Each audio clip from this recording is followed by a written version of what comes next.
Hello girls and boys, ladies and gents. Welcome to my channel.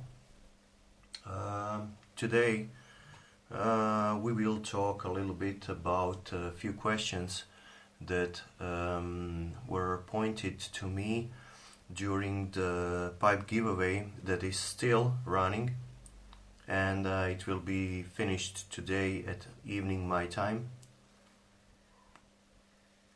And I want to address those questions a little bit, at least some of them, and for the rest I will probably record a separate video because they are like topics that you need to cover. And the rest of the video will be showing two pipes that I finished because it's still a MUSTRAN Sundays video, so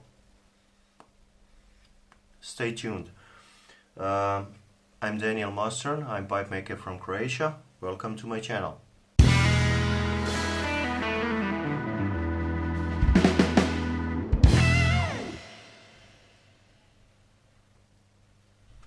So, for those that are interested, I'm with 3 nuns today, and I made a short review about it. Because I have a love and hate relationship with this tobacco. I love how it burns when it starts burning, but it's a hell to get it burned because I don't rub my tobaccos enough, and this is pressed in loose coins, so it is kind of a challenge to get it started, but I did my rubbing today. And and it does burn really well, so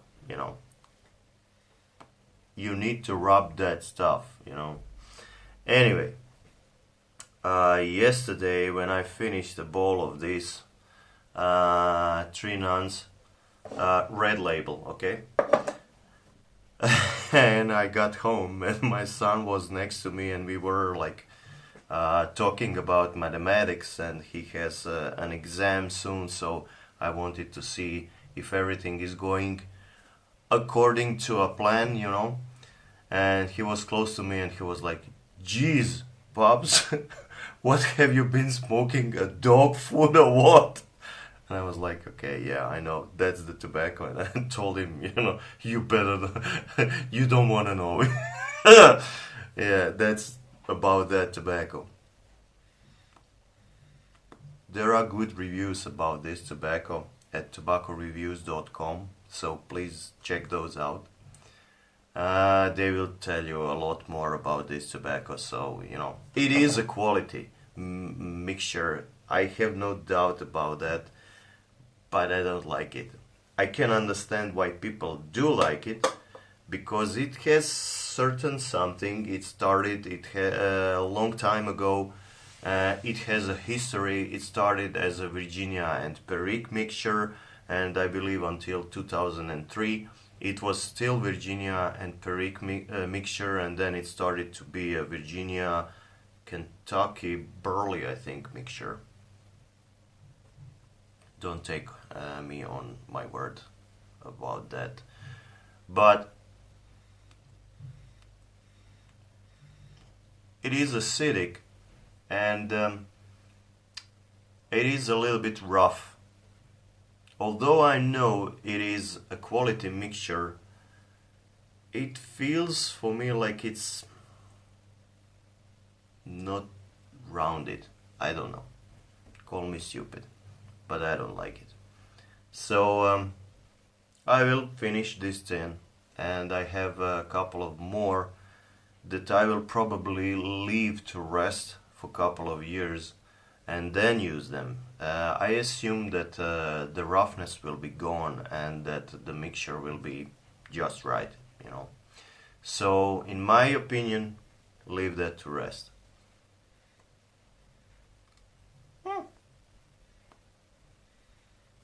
It is burning quite okay.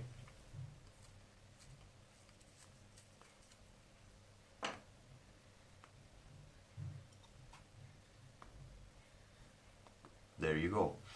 Anyway, topics I wanted to cover here are the suggestions, some of them because the giveaway video is still valid and it's still running during the recording of this video, so I will write few more of these suggestions on those two actually papers that I have. But I wanted to cover several of the suggestions you gave me to think about, because I feel that they don't have to be recorded as a separate video, you know. So first of them is how to become a first-class pipe maker. Well, I have been making pipes for 10 years plus, and I don't feel that I'm first-class pipe maker. I feel as I'm still learning, and I hope that my learning curve is still going up, and I have so many things to cover still, and I'm improving daily, at least I feel that. So I cannot tell you that. What I can tell you is how to make a good pipe. Well, you have to, you know, start from the bottom, obviously. I started, and I covered that in one of my videos, earlier ones. I started by checking Pipe Makers forum that you have still online, and you can check it out. You have a lot of topics covered there, how to do this, how to do that. I started there, and I improved, and you can still find some of the topics I started in the gallery where I was showing my earlier pipes. These are like 10 years ago, you know, and you receive comments, you get suggestions what to do, what to not to do, and that's where I started. So that would be my go-to for newcomers, you know. And then you need to find friends among pipe makers, and you need to talk to them. And least, and the most important part, you need to make pipes.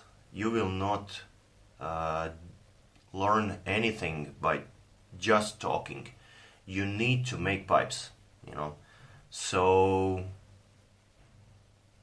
make as many pipes as you can and try to improve every technique that you use, and try to learn other techniques and go where you want to go, you know, where you want to have your pipes, you know, when done. So that's about it. Why to attend the pipe show?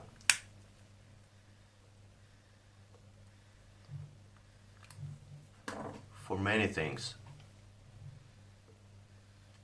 First, the energy. Second, you have so many guys and girls that are in one place, gathered around a common thing that they love. That's perfect. It's the same as you are crazy about cars and you have to visit a car show. It's the same thing. You share the energy, share the knowledge, get experience, get connections, get friends, become friends with pipe makers and customers. You know, you cannot do that online. You simply have to go there. The bigger the show, the better, because it will kick you in the head, you know, like like it needs to keep you going for a year or more. So yeah, you need to go to the pipe shows. Oh, there is one question. What happens when the demand exceeds my abilities to make pipes equal to current quality? Well, with each block that I use, I try to pull the best from that block that I can. If it means working on that block for a couple of more days, then I will do that. You know, I will not sacrifice quality to be faster if I can. You know,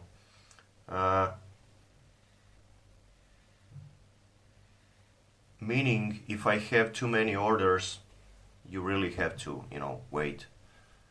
I put a list, and whoever is first on the list or second or whatever, I try to solve those. I don't necessarily make pipes as they come on that waiting list, because I don't like to make pipes if I don't feel to make just that shape. If I can and if I want to make another one that is second or third on the list, I will do that, because I strongly believe that you need to make pipes that you really feel making. So if I have, for example, a billiard and a volcano and I don't know, an apple, and I don't feel like making volcano and billiard, I would like to make an apple, I will rather make an apple first and then make those two, than make a billiard without the need to make it. Because I want to feel every pipe right from my gut that I want to make it. I think that pipes turn better that way, you know. So I think that's the answer. Oh yeah, same day, same video. There was a suggestion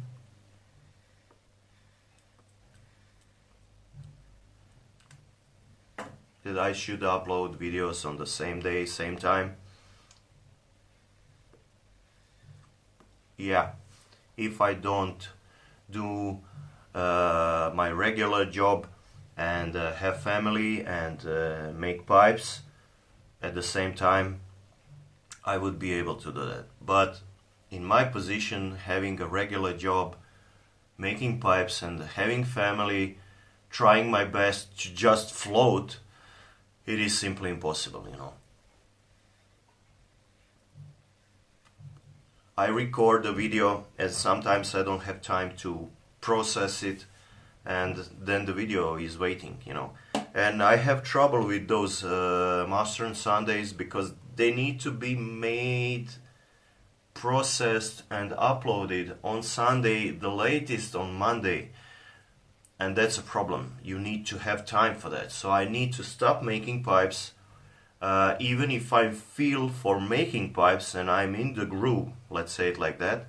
But because I need to make that serious, something as a regular thing, I need to stop making pipes and then go to my computer and just process the video. If I recorded it like I'm recording now, I will have to process that video later today, and I still really don't know how I will make the video for that pipe giveaway, because I need to give you the results of the pipe giveaway and who actually got the pipe. So I need to do that today, and that will be a challenge, because when I'm home, just a sec, when I'm home, you know, I have kids around and I cannot record the video. Here I have peace and quiet, I can record the video, and I can process it later when kids are sleeping, you know. That goes together with the suggestion to record videos on different locations. Since I'm always running like crazy, working as fast as I can, trying to cover everything that I can during the day, obligations and family things and stuff like that. When I go to a different location when I want to record the video somewhere else, I have a problem. I like to take my kids with me if I'm going somewhere else. And when you have kids around, it's impossible, you know, to record a video. They will not leave you alone, you know. So that's why I'm recording videos here in the workshop, because they are not around. And yes, I know that it would be great to show the beautiful country we have here, but it's simply, at least for now, it is impossible for me to do that. Or it's really hard. So this is like easier, you know. So I just share the information this way, okay? Okay. So that's about it for those several questions and suggestions I wanted to answer now. For the rest, I will probably record videos, separate videos, and you know, there are great suggestions over there, so I will use those. Anyway, I was working on this one today and yesterday. Yesterday I formed it into a shape I didn't like, and I had to reshape it today. What I didn't like in this shape was I made this line go with this line like together, you know, and this way the pipe ended too bulky and it didn't fit my hand. So yesterday after lunch I was having a nap, and actually I was half asleep, and I figured in that half asleep stage I was thinking about this pipe, and I know that I didn't like it and I have to change something, and I figured that I will do this. This edge I left as it is, but I made this edge a little bit going inwards. Why? Because when you take a pipe, you will have less width on top and a little bit more here, so it's easier to grab it. And now it doesn't hurt. When it didn't hurt either yesterday, but you know, it didn't feel right, so I reshape it.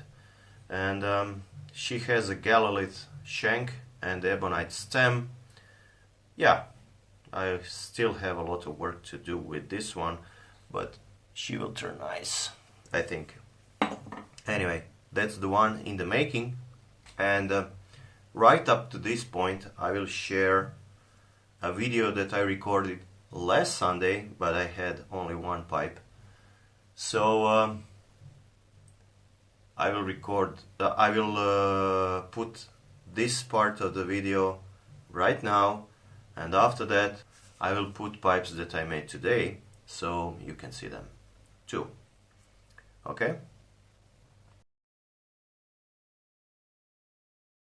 Anyway, what I have finished today and I can show you are two pieces. One is this one, and it's, as you can see, a smooth mortar with some really nice grain, and on the bottom, as you can probably see,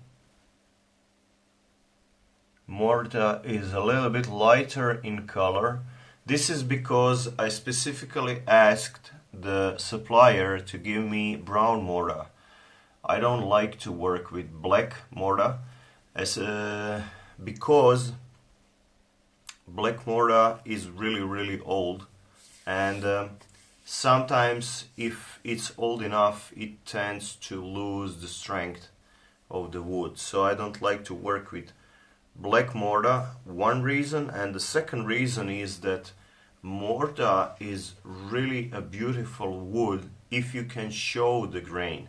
So if you pick material that is a little bit lighter in color, like a brown mortar, you can show the swirls and everything else that she has. For example, look at this. See those lines? And you also have the other lines that go in the other direction. And there is so much play in this material that if you have a black mortar, you cannot show. See this? I'm sorry if you cannot see it really good, but material is so nice. Anyway, this is the first one. It has acrylic stem. Acrylic stem is a little bit like mahogany, chocolate, dark color acrylic. It is okay, looks nice, goes well with the color. It is kind of reddish, you can see that. It's kind of brown but with a tiny little bit of reddish color inside. And yeah, and the ring is I think zebra, not sure, I think it's zebra. Anyway, that's one. And number two, well, this one was intended to be longer, to be honest. But I found around here in the material, I have found a crack. Maybe I can show you that one. Yeah. See? I found a crack. And I wanted to make it with a pin and use the stem from that vintage bakelite that I have. So I thought, okay, I will make a freehand, but since I stumbled on that crack, it is actually a fault in the material, probably not a crack. As you can see, it's a faulty material, not this piece that was from cutting, but the hole inside here. Anyway, I removed it and shortened the pipe, so now you have a straight freehand, also made from brown mortar, and as you can see, it does have those swirls and stuff that you can find. Both of those pipes are smooth ones. I like to see mortar as a smooth pipe simply because material is so nice that it is a shame not to show it. So you will see grain swirls, but lines, but you will also see the lines. I'm not sure if you can see, the black ones go like this and the grain goes like that. It is kind of hard to see on the video, but it is there, and it's a beautiful material. I really love mortar, but as I said, it is kind of crazy material. If not prepared well, it kind of wants to crack during shaping mostly.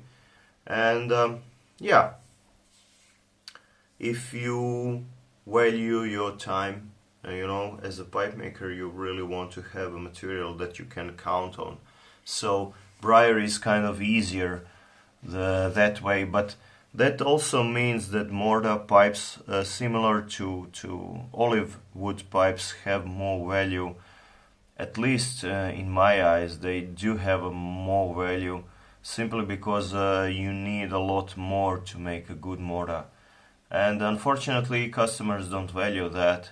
From my experience, they do like to have briar, but you know, there are other materials, and mortar is really nice material to smoke, especially with latakias, in my experience.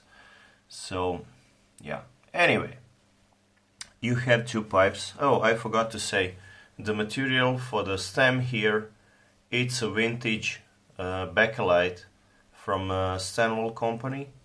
Yeah, I used it in this piece, thought it will look kind of nice. So there you go. You have two pipes. Both of them are mortar, brown mortar. They are available until sold. So jump on the private messages and let me know if you are interested. And other than that, have fun, okay? This will turn to be a long video. Anyway, I have 2 pipes, as I said, that I finished today. This is a mortar. So nice. I am very happy how she turned out. She has acrylic stem, kind of, I don't know if you can see it, kind of brownish, chocolate brown with some, like, it's not Cumberland, but you know, it has some kind of swirls that are a little bit lighter in brown. And she has a ring section. See? That's a wooden ring section. And the material, the mortar is so nice. And on this part of the wood, when you move it across the light, you can see it changes, like almost, the wood is almost like translucent. So the shape is, you know, as it is. It fits really nice in the hand. It is a little bit heavier pipe, probably 50 grams plus, but the grain is so nice. And overall, this block, the whole block that I used, I made 3 pipes out of it. This one, that one that I just showed, and another one that is glued together, still in the block. It is a clean block, no cracks, nothing, so I assume it's stable as anything. So this one turned out really nice in my opinion. Anyway, this one, by the way, will be available. It is not an order, so if you like it, give me a note. And this one was made as an order, and I will write down, I forgot to take the name for the guy that actually designed this shape. And a friend of mine and a long time customer asked me to make this pipe for him because the owner of this shape didn't want to make it. I don't know why. It seems that the shape is discounted, so I made my version of that shape, and I will put a name of that guy somewhere down there, so that the shape has, the guy has credits for the shape. So it's a clam, and it's blasted, and yeah, I hope that I hit the shape like I was supposed to, you know. Stem is acrylic, head is briar, and I need to cover the inside of the chamber, and also, as you can see, clean it a little bit, and she is done. So this one is an order, but I'm still not sure if the guy that ordered it will take her. So also, if you are interested, give me a note. You know, maybe she will become available. I don't know. Anyway, 2 nice pipes, one in progress, one in a block. I was busy, I think. So, not to bother you much, video is already too long. Have fun, guys. It is a beautiful weather, spring is coming, yay, finally. Yeah, until next time, bye bye.